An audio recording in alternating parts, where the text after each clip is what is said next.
దేవునికి స్తోత్రం. మన రక్షకుడైన యేసుక్రీస్తు పరిశుద్ధ నామంలో మా హృదయపూర్వకమైన ఎల్రోయి వందనములు. మీరు చేయు పనిలోను ప్రయత్నములోను దేవుడు మహాకృపను అనుగ్రహించి ఆశీర్వదించును గాక. ఈరోజు దేవుని వాగ్దానం మొదటి దినవృత్తాంతాల గ్రంథము 28వ అధ్యాయం 10వ వచనం. ధైర్యము వహించి పని జరిగించుడి.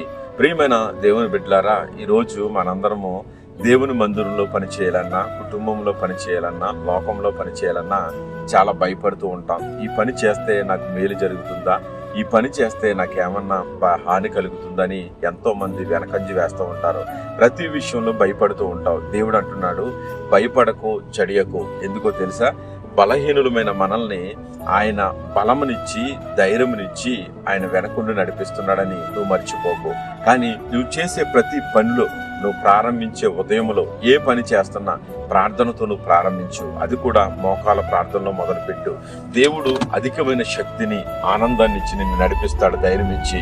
ఈరోజు ఒక్కసారి ఆలోచించు. అనేకమైన మందిరాలు ఈ లోకంలో కట్టినారంటే అనేక మంది ధైర్యం చేసుకుని ప్రాణాలకు తెగించి ప్రతిదీ కూడా ధనమున్న లేకపోయినా దేవుని మీద భారం వేసుకుని ముందుకు వెళ్ళటం వల్లే పరిశుద్ధ మందిరాలు అనేకమైన వెలిసినవి.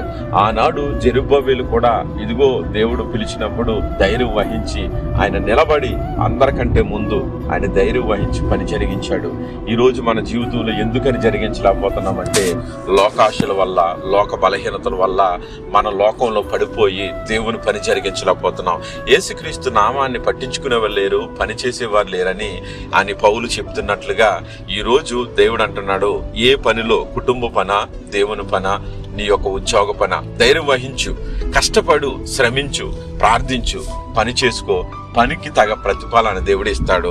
ప్రభు కార్యభ్యందు ప్రయాసపడు, ఆ ఫలితం దేవాతి దేవుడు నీకు ఆయన రాజ్యములు ఇస్తాడు. లోకంలో ప్రయాసపడితే, ఎంత శ్రమ పడితే అంత లాభం కలుగుతుంది.